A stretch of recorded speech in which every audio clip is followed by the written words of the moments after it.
For centuries, the galaxy thrived in Earth's silence. Humanity, once loud, once wild, had simply vanished. No signals, no colonies, no survivors. The Sendar Coalition struck their name from records. The Terran anomaly, they called it, a footnote of failure, a dead species, a relief, until someone screamed across the stars. A signal, raw and ancient, blared across subspace. Obsolete frequencies, pre-quantum code, Terran cadence. To anyone listening, we're still here. That's when the council froze. Because the call hadn't been sent from Earth. It had been sent to them. For 3 centuries, humanity had been a whisper, half memory, half myth, filed under irrelevant histories in the Sender Coalition's central archive. Their last known colony, Valis 3, had gone dark in what the Coalition classified as a containment success. A quick and brutal campaign, no survivors worth noting, no retaliation, no record. And after that, silence. Not just planetary silence, historical silence. The official directive came from the highest sender echelon. All references to Terran culture, military, and language are to be purged under the Restoration Order. No memorials, no textbooks, no names. The order was so absolute that entire university departments vanished overnight. The coalition called it cultural sanitation. They called it necessary. Because humans, they claimed, were loud, primitive, over-emotional. They talked too much. They burned too fast. A failed species, they said. No discipline, no legacy, no future. Young Sendar cadets were taught to mock them. They believed in things like sacrifice and hope. How quaint. Their machines ran on fear. Their minds ran on grief. In war academies across the mid-sectors, their instructors called humanity a cautionary tale in overreaction. By the 2nd century post-erasure, the word human wasn't even spoken. It was replaced with euphemisms, the extinct, the emotional error. Entire generations rose and fell without ever hearing a Terran voice, and the galaxy moved on. Peace reigned, at least in the way the Sendar defined it, unquestioned dominance, until the message came. It was barely noticed at first, just a faint transmission, caught on a decaying long-wave band, intercepted by a secondary listening array on Sithvel, a border world known for nothing but ion storms and dull science outposts. Technician Kel Maroon almost discarded it. The signal was static-ridden, warped and fragmented. But something about the rhythm caught his attention. 3 tones. Pause. 3 more. Pause. 3 again. SOS. The universal call for distress. Only, this wasn't in Sendar binary or Valari pulse code. It was in something far older. English. Kel froze. Not from fear, at least not immediately. From confusion. He'd seen the language once, in a blacklisted training doc. An old archive fragment labeled Category 9, Forbidden Linguistics, Pre-Sendar Conflicts. The words burned back through his memory. Do not attempt to replicate Terran syntax. Exposure may result in emotional compromise. He reported it, of course, followed protocol. He expected his supervisor to laugh, or at worst, scold him for chasing ghosts. Instead, the supervisor turned pale. Truly pale. Like the color drained from him all at once. 2 hours later, Sithvel was locked down. Transmissions silenced. No public logs. A covert black dossier operation was initiated under the header. Echo origin, possible Terran activity. And across every Sendar channel, one question was quietly muttered, but never officially asked. Could they have survived? The Sendar command issued denials. Likely a remnant, a decaying signal from some ancient probe. No biological signatures confirmed, no ships detected, but something lingered, the rhythm, the English. It wasn't just a message, it was a voice, and it was saying something else now, another phrase, more broken, more guttural, a recording, repeating every 47 seconds, filtered through storms and time-warp decay, but audible if you knew how to listen. We remember. No one laughed anymore. The message wasn't routed through any known channel. It didn't arrive via standard communication relays, nor did it follow the encrypted subspace protocols used by interstellar governments. It just appeared. First in Scytheville, then in Jurin's Drift, then in the heart of the Council archives, where it triggered 6 containment alarms and 1 emergency blackout. The signal was old, but not weak. It pulsed in frequencies long since abandoned by modern technology. Terran subquantum resonance. One council analyst, a veteran from the Language Dismantling Division, recognized the formatting pattern. Terran metadata. The words weren't distorted. They were burned into the signal at the core, like a brand on the skin of a message. If you're reading this, it means we're needed again. No origin could be traced. The encryption was recursive, fractal, bordering on organic. It didn't hide its source. It defied the idea of tracing altogether. The response across coalition systems was immediate. Emergency councils convened, signals quarantined, silence orders issued, but none of it worked. The message was already spreading. On outposts near the outer line, pilots began reporting system anomalies. Navigation screens flickered, HUDs glitched with unfamiliar shapes. Human characters. A captain aboard the dreadnought Solothek's Wound found her internal logs rewritten in broken Terran script. The crew thought it was sabotage, but the engineer just stared at the readout and whispered, "They're not calling for help. They're responding." The council had never sent a message. No beacon, no recall, no plea. The last human contact had been 307 years ago. Hostile, brief, and silenced. So what was this? Why now? Top-level cryptographers dissected the signal structure. They found a pattern hidden in the pauses, like breath between words. Inside that breath, encoded in pulse compression, was something else. An old Terran star map. But it wasn't a map of systems, not anymore. The stars were grayed out, burned, crossed through. The only system still lit? Earth. A panicked military advisor posed the obvious question, is this a threat? Silence followed, not because no one had an answer, but because everyone had the same one. They remembered fragments, not official history, that had been purged, but the whispers, stories of colonies erased by ghost fleets, entire navies going dark with no distress call, the phrase once mocked by young officers, "Don't wake Earth." And now something had. Council chambers flooded with chatter. This is a bluff. Terran tech was obsolete. They can't return, they never left. But in the dark corners of command bunkers, the old guards weren't laughing. One of them, Admiral Kira Nex, long retired, survivor of the silencing of Calyx 9, broke protocol and released a personal memo. We didn't end them. We ignored them. And now we are being remembered. Because this wasn't just a signal. It wasn't just a response. It was an awakening. And it had already begun. The scout ship Varen's Grace dropped through the icy clouds of Lyra 17, an uninhabited moon on the edge of the old neutral zones. Sendar Command had intercepted the signal triangulation here, one pulse among thousands. But this one had a signature, not just language, emotion. The squad expected ruins, dead tech, maybe rusted remnants of a long-abandoned Terran outpost. What they found instead was silence, not emptiness, silence with weight. Under 12 meters of glacial sediment, beneath an ice shelf older than the war itself, they uncovered it, a vault. No markings, no heat, no pulse, but it responded to touch. The door didn't open, it breathed, a hiss like frozen lungs exhaling after centuries. Inside, lights flickered to life, low, warm, golden. A field of alloy plates lined the inner walls, arranged with reverent symmetry, each one etched with a name, not ranks, not titles, just names. Beneath them were smaller vaults, hardened data cores. Against orders, one technician accessed one. No defenses activated, no lockdowns, just a voice, a child's laughter, a dinner conversation, a song sung off key at what might have been a wedding, a soft "I love you" recorded just before the log cut out. One entry ended in the sound of a breath catching, like someone had been crying while pressing record. Then, silence.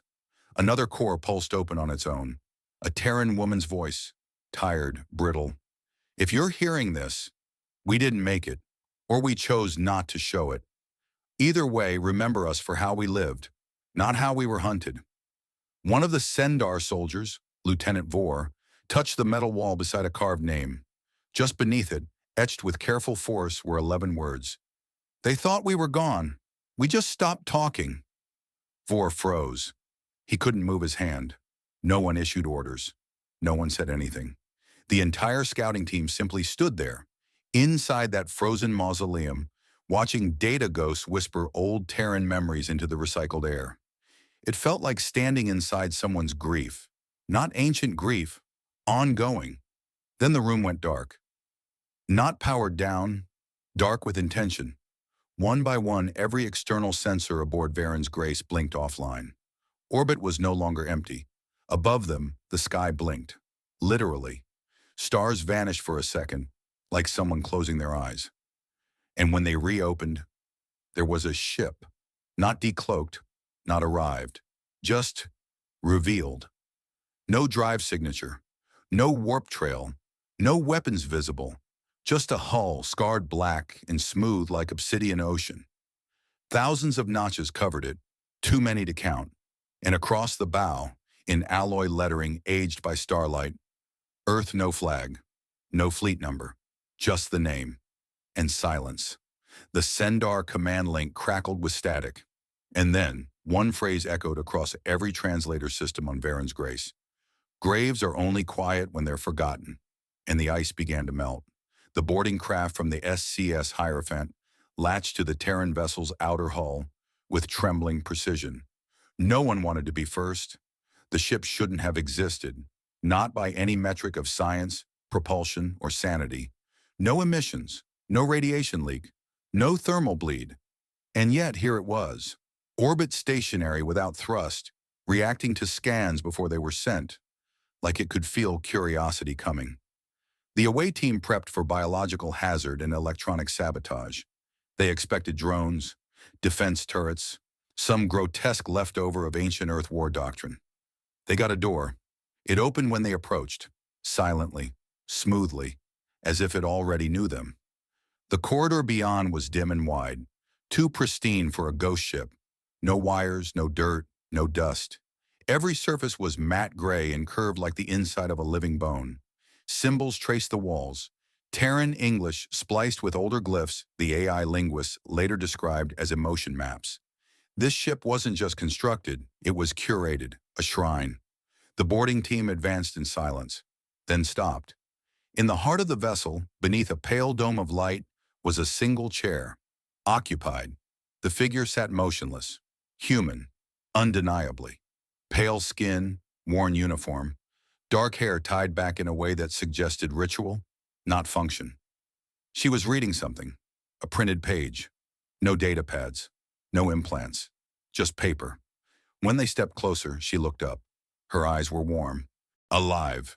She smiled and said with a voice like glass cracking under pressure, "Did you forget how to knock?" 3 of the Sendar soldiers reached for their weapons. The team leader didn't, because at that moment, every screen in the ship lit up at once. The AI had activated, not with defense protocols or countermeasures, but with memories. They didn't get files, they got replays, real-time projections of events centuries past, planetary bombardments, council votes, treaty violations, forgotten raids on Terran colonies long purged from history. Everything the galaxy had done while Earth burned out. Every betrayal, every silence. There was no commentary, no condemnation, no anger, just data, faces, names, timestamps, receipts. The pilot stood. She placed the paper she'd been reading on the console. A child's letter signed in crayon. "Dear Mom, I hope you come back soon. The stars are quieter without you." She turned to face them, calm, unarmed. "You left us no choice," she said, voice steady. "You left us to remember." Then, as if summoned by her words, the lights blinked out. A hum filled the air. It wasn't mechanical. It was choral. Dozens of voices layered over one another, repeating one phrase. "Welcome back. Welcome back. Welcome back." When the lights returned, She was gone. Not dead, not cloaked, just absent in the way stories are when they finish a chapter. The boarding team stumbled back to their ship, hands shaking. No alarms followed them. No pursuit, no retaliation. But in orbit, the stars blinked. A flicker of activation signatures began lighting up across the galactic grid. Old Terran deep sleep satellites coming online. Silent relays beneath forgotten moons whispering again. Dozens, then hundreds. The map relit itself, and on every frequency, in every language, one phrase appeared. This is your memory. We are its echo. And for the first time in 3 centuries, the galaxy realized Earth had never left. It had just waited. The Council's emergency channels lit up before dawn cycle. Every command station, research node, and fleet relay across 4 sectors received the same thing. A voice. Clear, measured, unmistakably human. Not angry, not dramatic, just awake. This is not a declaration of war. This is a correction. For centuries, Earth had been dismissed as a ghost, an ember that burned itself out during the collapse wars. The archives agreed. No ships, no trade, no diplomacy, no life. But the archives had been curated by those who won. The truth was colder and far more deliberate. Beneath the crust of Earth's mantle, beneath pressure and rock, entire cities had survived, burrowed like heartbeats into the planet's stone. Hydrothermal systems powered them. Solar wasn't trusted. They cut all visible emissions. They did not broadcast. They did not respond. They did not forget. In the oceans, domes of biosteel pulsed with light, hidden beneath frozen trenches, masked by sonar-dampening coral blooms engineered to mimic extinct ecosystems. Up above, orbit remained quiet, empty. But the gravity tethers below told a different story. Earth hadn't died. Earth had gone dark. When the galaxy looked away, when the last fleets departed assuming victory, humanity didn't chase. They closed the door and turned inward. We let them believe their fantasy, said an old Terran engineer in a recorded reflection, while we built ours. What the galaxy thought was extinction was rehearsal. What the coalition believed was silence, was study. What the archivist claimed was surrender, was strategy. And now? Now the long silence ended. Not in fire, not in vengeance, but in presence. The first sightings began near the outer reach. A scout ship from the Chisari regime reported a vessel passing silently between the asteroid lanes of the Karth Belt. No engine trail, no emissions, just a shape. 2 hours later, 6 more reports, all from different systems, all matching one detail: unidentifiable hull, silent presence, human design. In council chambers, panic bloomed beneath practiced calm. They scoured the historical records, what little remained. Old silhouettes, ancient Terran configurations. None matched, because these weren't old ships. They were new, formless, soundless, made for stealth, made for watching. Then the broadcast came. Every major channel. No traceable origin. Not even the AI sovereigns could intercept the source. A simple phrase spoken in a dozen languages, layered over one another, like overlapping memories. You erased us from your records, but not from your future. And then images, not of weapons, of cities, children, rain falling on stone domes underground, a violin solo played in a sealed chamber with no audience, engineers building ships in complete silence, each panel placed like an act of prayer. This wasn't an invasion, it was a return. Humanity had become something else, not just survivors, archivists of pain, architects of memory, historians of what the galaxy refused to record. In dozens of systems, human ships materialized just outside orbital boundaries. They did not hail, they did not threaten. They simply hovered, watching, waiting, reminding. In one border world, an alien child pointed at the sky, asked her father, "Why don't they come down?" The father, an old captain who once fought during the Purge years, could only whisper, "Because we never apologized." The long silence had ended, and now the listening began. It started with the children. Not soldiers, not censors, not diplomats, children. Across hundreds of worlds, from mining moons to sky cities in the galactic core, kids began waking from dreams they couldn't explain. They spoke of oceans they'd never seen, rainfall that tasted like memory, blue skies burning gently through clouds the color of old paper. One girl on Damaris Station wept at breakfast. She told her parents she'd dreamed of a tree made of glass, growing in the center of a city she called home. They'd never taught her that word in Terran Standard. Psychic empaths reported a new frequency of emotional bleed, deep melodic pulses that felt like grief tuned into harmony. Untraceable, not loud, but persistent. In the outer ranges of the Rivel Expanse, an autonomous AI fleet halted mid-war game. It had detected intrusion, not in its code, in its audio banks.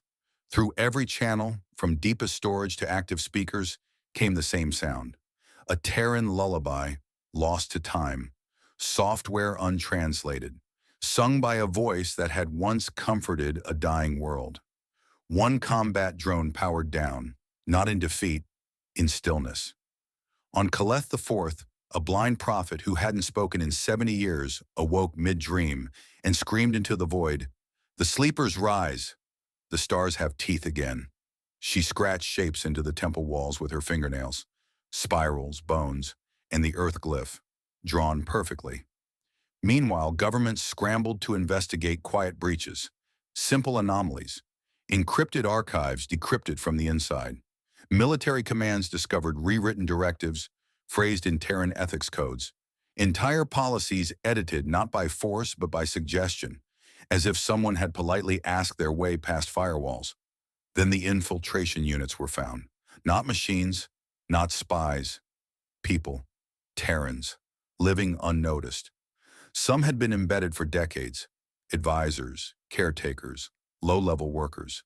Their DNA had been masked, biometric tags erased, cultural mannerisms disguised. One was exposed in the High Council's security staff. When detained, he didn't resist. He only smiled and said, "We never left. We just wanted to see if you changed." He vanished before he could be interrogated. No trace, no signature, just an imprint of his hand on the interrogation table, burned into the steel. In the edges of dark space, far beyond charted maps, astrogation probes returned with footage of cities that shouldn't exist, floating above black stars, glowing with blue flame. The architecture was Terran, but changed, grown, evolved. Religious sects once punished for Terran worship began gaining followers again. Even rationalists began to wonder, what if Earth was never extinct? What if it was simply dreaming? On a frozen moon in Sector D11, a child built a snow figure without instruction. When asked who it was, she pointed up at the stars and said, "The ones who remember us." The myths were no longer fiction. They were awake, and they were moving, not in fleets, not in fire, in memory, in whispers. In every quiet corner the galaxy had left unguarded, because humanity never needed to return loudly. They just needed the galaxy to remember how to listen. The High Galactic Council had not convened in full session in nearly a century, not for war, not for plague, not even for the black hole rupture of the Atraxis line. But now, with Terran presence no longer deniable, every chair was filled, and every delegate was shouting. The Dravari wanted immediate sanctions, full-spectrum targeting of suspected human enclaves. The Obrex demanded DNA sweeps of every core world population. The Salachari proposed appeasement, open channels, historical reparations, a truth conference. Others, like the Azure, simply left the chamber without comment. They'd seen the signs, and remembered too well. The chairman of defense, a Zerian named Thalkor, smashed his clawed hand into the speaking dais. "You're arguing over tactics, while they watch us from our own borders." A projection flickered behind him, a Terran stealth ship, drifting through the cloud systems of Belthea Prime. It had not fired, it had not spoken. It had simply hovered, long enough to be seen, then vanished. Then came the leak. A classified military archive, long buried in the library moon of Hekros, was decrypted remotely. a full log of Terran combat footage from the last war. It spread across the council net in under an hour. No narration, no music, just raw history. It showed human soldiers, wounded, laughing, bleeding out while dragging comrades to cover. One soldier, face half burned, sang to the enemy as he held a crumbling choke point. If we fall remembering. The room fell into dead silence. A junior delegate from Varexia broke the quiet. They weren't just fighters, they were believers. Panic began to bloom in places arrogance had long occupied. One admiral of the Council's Third Fleet, Ren Viral, hero of the Trade Nexus siege, resigned live on feed. He stared into the lens and said only, "We made ourselves gods," and forgot they were the ones who buried them. Then he vanished, along with his command codes and half his fleet. Council paranoia bloomed like mold. Delegates began accusing each other of Terran collaboration. Emergency encryption replaced standard protocol. New loyalty oaths were mandated. Internal purge protocols were quietly reactivated. Ships launched, but stalled in orbit, crews refusing to engage without full authorization. No one wanted to fire first, because no one knew what would happen if Earth screamed back. In private corners of the council, some dared whisper, "We need to talk to them. We need to ask, why now?" But no message had been returned. No diplomat received, only quiet presence and footage, always footage, of a species that had burned through war like poetry through dry leaves, not for conquest, but for memory. And as fractures deepened, alliances split, commanders deserted, protocols failed, one truth became undeniable. Fear had replaced superiority, not because humanity had struck, but because they hadn't. And when the silent ones watch, the loud learn to tremble. The sky above the council's central moon darkened, not from weapons fire, not from storms, from arrival. A fleet emerged, Terran, not cloaked in aggression, not bristling with war. It came slowly, precisely, like a memory walking back into a room no one wanted to acknowledge. No guns, no escorts, no formation meant to intimidate, just presence and silence.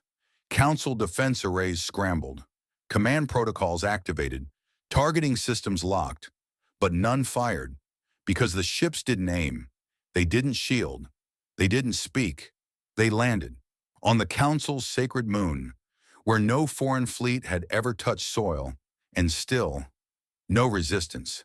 The lead ship opened. From it stepped no soldier, no monarch, no AI avatar, just a human, old, weathered, dressed in a simple gray coat. No insignia, no armor, just eyes full of galaxies. He walked alone into the council chamber. No weapons, no guards, just history. The silence inside the chamber bent around him, thick with tension, with memory, with fear left unspoken. He stopped at the center, lifted his head, and spoke, not loud, but with total clarity. "We came because you called." Not with vengeance, but with memory. Screens lit up across the chamber. Images flickered to life. Not death, not fire, not war, but faces. Lost ones, forgotten ones. Children, civilians, poets, engineers. Faded names from the corners of purged archives. One Salashari delegate stood, trembling. "Why now?" she asked. The human turned to her, not unkind. "Because time gave you the illusion of distance, and silence gave you the illusion of victory. But memory remembers everything." He stepped forward, pulled something from his coat. A box, simple, carved wood, nothing technological. He opened it. Inside, a crystal, softly glowing. "This is what we brought. Not war, not judgment, the chance to choose differently this time." No demands followed, no threats, just the offer. And the truth of it lay heavy in every heart, organic or artificial. They could destroy us. They didn't. They remembered instead, and gave us the choice. Then the final broadcast came. Not from the chamber, not from a ship, but everywhere, across the stars, the deep void, the ancient relays, the derelict beacons. A phrase, simple and final. We are what you thought extinct, hope wearing teeth. And across the galaxy, for the first time in 1,000 years, no one spoke. They only listened.